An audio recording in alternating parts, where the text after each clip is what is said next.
అందరికీ నమస్కారం అండి. 2021లో జరిగినటువంటి పూజ్య లాలాజీ మహారాజ్ గారి పండారాలో పూజ్య దాజీ గారు అత్యున్నత శక్తి సహాయాన్ని అర్థించండి అనేటువంటి సందేశాన్ని, గతంతో శాంతి చేసుకోండి, ప్రేమ దిశగా సాగండి, హృదయవాణిని ఆలకించండి అనేటువంటి ప్రసంగాలను ఇచ్చారు. ఈ ప్రసంగాల్లో ఉన్నటువంటి కొన్ని ముఖ్యాంశాలని ఈ ఎపిసోడ్లో చెప్పుకుందాం.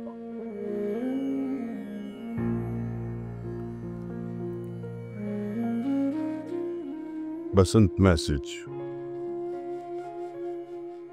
सर्वोच्च का आह्वान करना.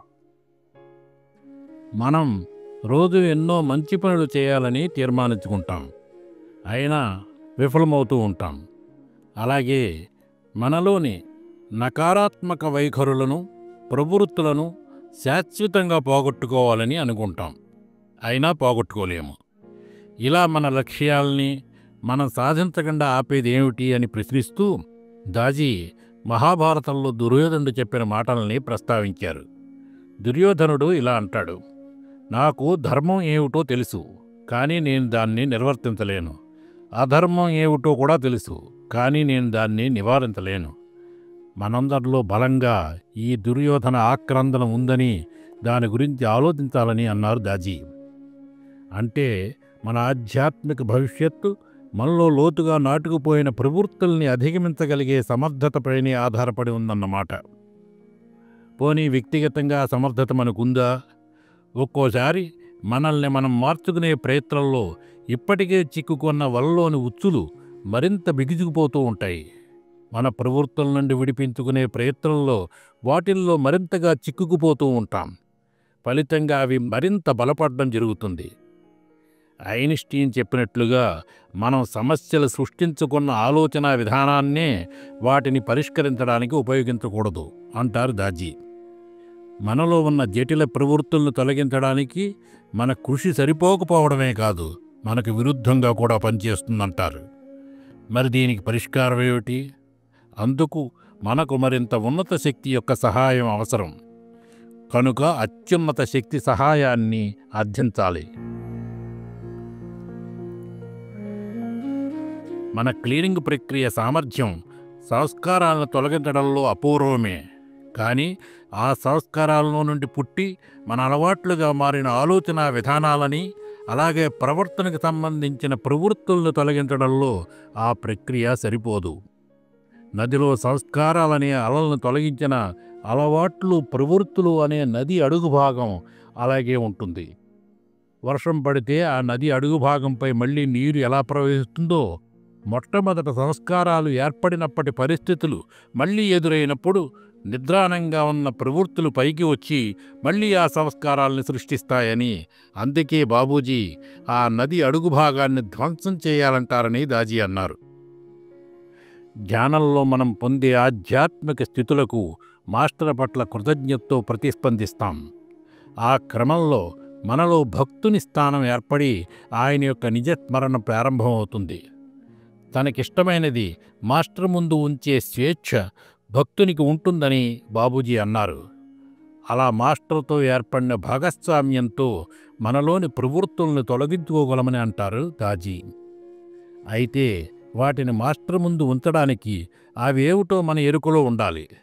మనం తగినంత క్లీనింగ్ చేసుకుని సంస్కారాలను తొలగించుకున్నాకే మనకు మనలోని ప్రవృత్తుల అవగాహన కలుగుతుంది. అదెలాగంటే నీళ్లన్నీ ఎండిపోయిన తర్వాతే నది అడుగు భాగం కనిపించినట్లు.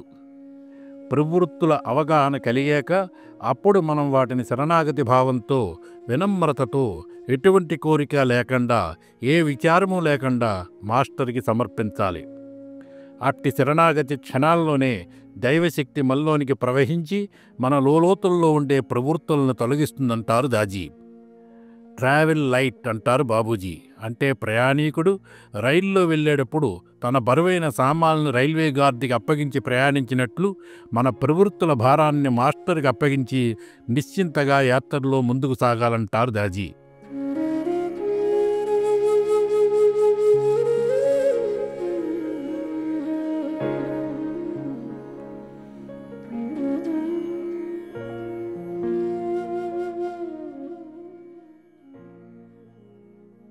So our masters have been advocating simply to forget the past. నిజమైన పశ్చాత్తాపం ఏమిటంటే నేను ఈ తప్పుని ఎన్నటికీ మళ్ళీ చెయ్యను అని మనకై మనం సంకల్పించుకోవడం అంటారు బాబూజీ. ఆ సంకల్పంతో మన ప్రయాణం మెరుగైన భవిష్యత్తు దిశగా సాగుతుంది.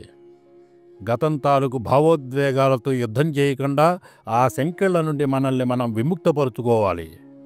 గతంతో శాంతి చేసుకోవడంలో మన ప్రార్థన, రాత్రి చేసుకునే సంకల్పం కీలక భూమిక పోషిస్తాయంటారు గాజీ. ప్రత్యేకించి మనలో చాలామంది పశ్చాత్తాపం మరియు అపరాధ భావంలో కూరుకుపోయి ఉంటారు. మన తాత తండ్రుల తరాల కంటే నేటి తరంలో ఇది మరీ ఎక్కువగా కనిపిస్తోందంటారు గాజీ. నేటి యువత కొద్ది సమయంలోని ఎంతో భావోద్వేగాల భారాలను ప్రోగు చేసుకుంటున్నారు. బహుశా గత 3-4 జన్మలలో కూడా వారింత భారాన్ని ప్రోగు చేసుకుని ఉండకపోవచ్చు. He explains that true regret is promising yourself that I will not repeat this ever again.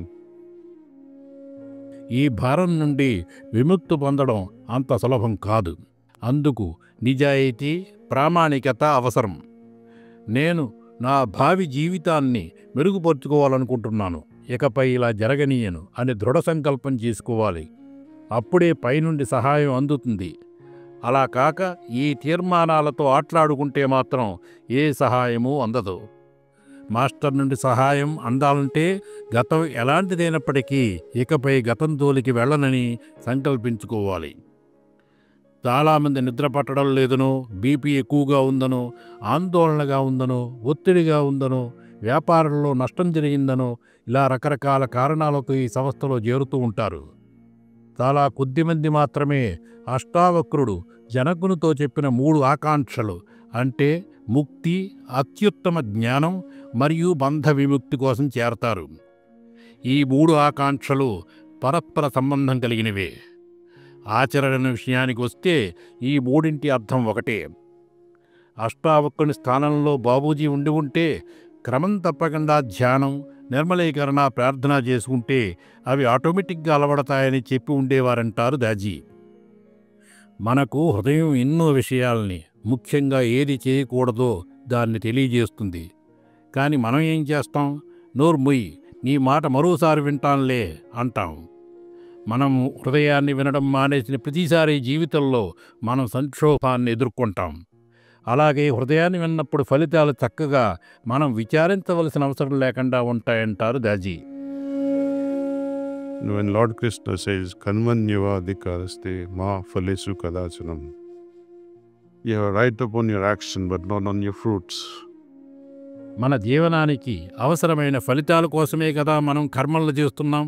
మరి అటువంటప్పుడు శ్రీకృష్ణ భగవానుడు మనకు కర్మలపైనే అధికారం కానీ కర్మఫలాలపై అధికారం లేదని అండవేమిటి అంటారు కొందరు.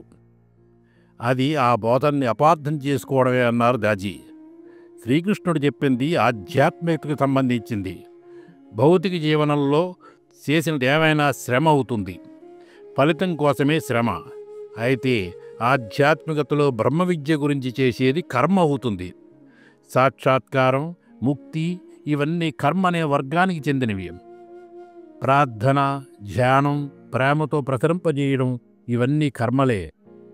వీటి ఫలితాలను ఆశించడంలో అర్థం లేదని, వాటిని భగవంతునికి వదిలేయాలని మన నిజాయితీ, వినమ్రత, ప్రేమ ఆధారంగా ఆయన నిర్ణయించడం జరుగుతుందని దాజీ వివరించారు. It's okay in the beginning, as I said, restlessness, extreme love, recognition, all these things. It's okay in the beginning. After Parabrahman Mandala, సాధన ప్రారంభంలో ప్రేమ, అవిశ్రాంతత, గుర్తింపు కోరుకోవడం ఇవన్నీ మంచివే. అయితే పరబ్రహ్మాండ మండలాన్ని అధిగమించిన తర్వాత మనం ప్రేమతో భగవంతుడు లేదా మాస్టర్కి మనల్ని మనం అర్పించుకుని ప్రపన్న అంటే శరణాగత స్థితికి చేరుతాం. అంటే స్వామి, మీ దయపై ఆధారపడ్డాము, మీరు ఏమి చేయదలిచినా అది మీ చిత్తం అని ప్రార్థిస్తున్నామని అర్థం. నిజమైన శరణాగతలో ఈ ప్రార్థన కూడా అవసరం లేదు. ఆ భావన పరిపక్వం చెందిన నాడు ఆయన ఒక్కరే మిగులుతారు. అటువంటి శిష్యుల్ని గురువులు అతి జాగ్రత్తగా పరిగిస్తూ ఉంటారు. ప్రస్తుతం దాదాపు 100 మంది అభ్యాసులు బ్రహ్మరంధ్రాన్ని దాటి వెళ్ళడానికి వేచి చూస్తున్నారని, కేంద్ర స్థానాన్ని చేరడానికి వేచి చూస్తున్నారని దాజీ అన్నారు. అప్పుడు ఆయన ప్రశ్నిస్తారు, మరి వారిని వెనక్కి లాగుతున్నది ఏమిటి అని. వారి శరణాగతి స్థాయిలో పరిపక్వత లేకపోవడమే అన్నారు. నేను ఆ స్థితికి చేరుకున్నాను అనే ఎరుకులేని విధంగా అందరూ పరిపక్వ శరణాగతి స్థితికి సహజంగానే చేరుకోవాలని తాను ఆశిస్తున్నానని దాజీ అన్నారు. 2022లో జరిగినటువంటి లాలాజీ గారి బండారాలు దాజీ గారి ఇచ్చిన సందేశం గురించి నెక్స్ట్ ఎపిసోడ్ చెప్పుకుందాం. అందరికీ ధన్యవాదాలు.